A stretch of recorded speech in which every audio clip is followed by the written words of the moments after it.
Hey everyone, it's Katrina. Welcome to week two, discussion one, and the topic of attachment style parents established with you. So I was raised by my mother. I would say that this relationship is more along the lines of the anxious, ambivalent, constantly trying to please, feeling the abandonment. Even though my mother was there, I never felt she was present with me. More like I was like the black sheep or like an obligation. I did have a baby sister who was an epileptic. She's the one that really truly gained the heart of my mother.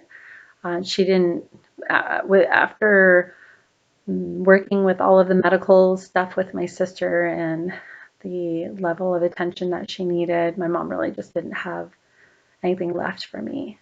There were certain occasions that she did, and those are the ones that I remember. But I definitely have to say that I would never, I never envied my mother having to go through all of that. And as a parent, the things I've experienced with my own children, I can't even ever imagine having one that was an epileptic. So I didn't get it then, but as you get older, and you become the role of a parent, then you kind of appreciate some of the things and challenges that your parents have to face when you're younger. I was very angry with her. So she allowed things to happen to me that should never have happened. Um, and every time anything like that ever happened, she never right the wrong. So I didn't feel like she defended me. She never discussed it. It was just an emotion that was just supposed to go away. It wasn't worth or important enough to talk about and resolve it. It was more like it happened, get over it, and let's move on. Um, I contribute my parenting to my mother, so she is actually a poster board of what I do not want to be like. So I would try to, in my own parenting, implement all the great parts about my childhood. So there were some really great memories. Some of them I would say my mom was an amazing cook. She we never went hungry. She would cook a meal and there would just be the three of us, and you would think that she was having half the neighborhood come over because she just really liked to cook. I think it was very soothing for her just because of when you see her in the kitchen. Um, it was almost like that was her place. Um, that was her happy place anyway. Christmas and Easter, I'd have to say, were pretty amazing. Strange coming from a mother who I've never once seen in church ever. And the only time I've ever heard the name God or Jesus come out of her mouth, it was actually being used as a curse word.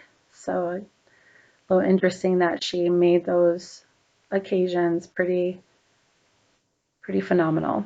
Uh, so she made jumpers for us. I thought that was kind of neat. My sister and I picked out her material, and she made these jumpers. And she was a seamstress where she worked, and so that was kind of really cool to watch that get put together.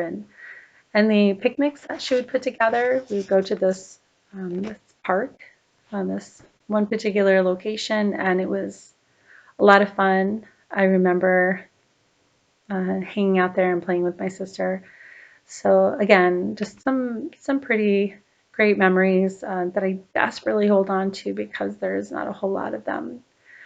I actually felt like I was in the way with my mom, especially when she took on all of the responsibility of what came with my little sister, and she would take on a lot. Her plate was always over full, so that trickled down to me with delegating more of adult responsibilities. She was verbally abusive with me, and she was physical with me um, several times. And I did get pregnant at the age of 15. My mother emancipated me to a 19-year-old guy, and I met him the summer before. So he was like my summer love and became my husband, all in a matter of a very short time. For the sake of becoming my mother, I did really try to take on the role of instant adult, wife, mother, all in just a very short period of time. When it came to, hey, you're 15, here are the options. You can get married and move out, or you can not get married and stay here and live. That was a no-brainer for me, so I chose the option to marry this guy and fooling myself that this would work. I had no direction, no guidance, no role model. All I knew is that I needed to graduate high school, and now I had this amazing little boy that was going to need to count on me to be the mother and fill all those voids in my life. I didn't want to let him experience those same voids. So and I made a point to really focus on being the parent that would fulfill his needs. My father, I met him at a truck stop. So it was myself, my mom, and my little sister sitting at a table. This man comes in, sits with us, and he tells my mom, hey, I haven't seen you for years. And he starts asking me questions. And he tells my mom, this is my daughter. And she didn't deny it. I ended up staying with my new family, perfect strangers, on that following weekend.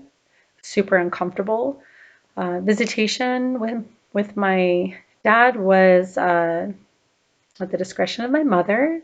Whenever she wanted a break, or I don't know, just needed to be alone, I guess. But she did use me as a pawn between her and my dad, and I'm not really sure how they ever got along. They're both super stubborn, super prideful, super controlling. I just really have no idea how I came into conception. So my father was very prejudiced, which was extremely uncomfortable. Since half my family is mixed, I have several uncles that are African American, and of course, my cousins were mixed. Uh, to watch his marriage and his relationship with my newfound siblings was less than impressive. So I knew immediately that there were no traits about my father that I wanted to mimic. So the most influential parent, um, I'd say would, to some degree, would be both. My mother primarily, because she was my primary caretaker, and I took all of the best parts of my mom and I applied them into my own life. So, like I mentioned, her cooking, independence. So she went in with the mindset though of if she doesn't do it, it won't get done. And she worked very hard. So growing up, she was financially responsible. Mm. So I took on a lot of those traits, and then some traditions that I had when I was a little kid growing up that I really did enjoy implementing in my parenting with my kids.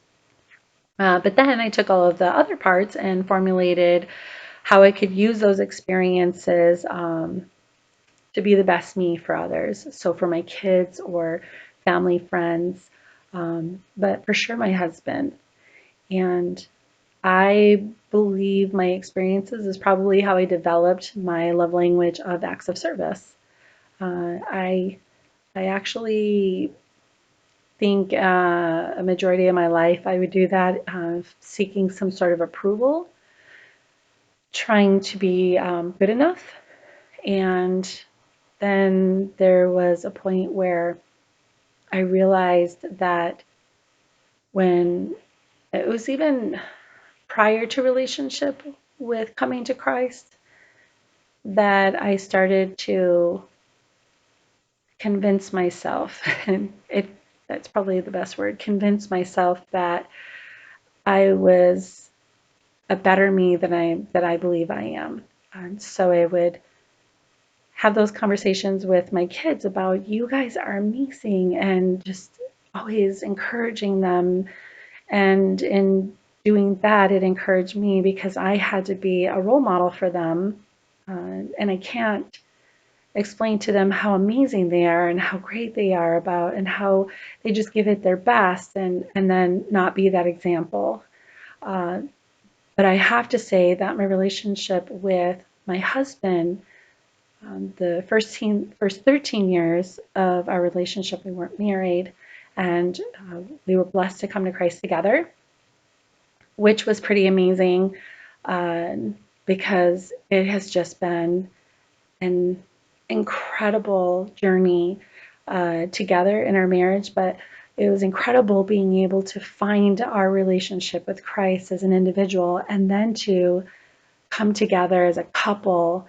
And it's almost like we get our Lord in a double dose because we're always encouraging each other. So when I'm low, he brings me up, and when he's low, I bring him up, and we give advice, and we're just constantly in the Word.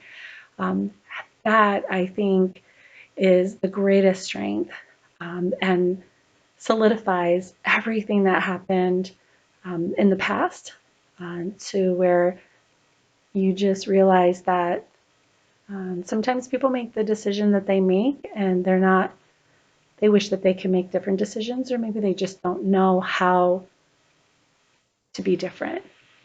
So I think it's up to us as Christians to really help encourage other people and just utilize all of those experiences that we had growing up, and no matter good, bad, and different, to learn how to apply those for the good, because the word says that God uses everything for the good. So I believe that now. I believe that more than ever.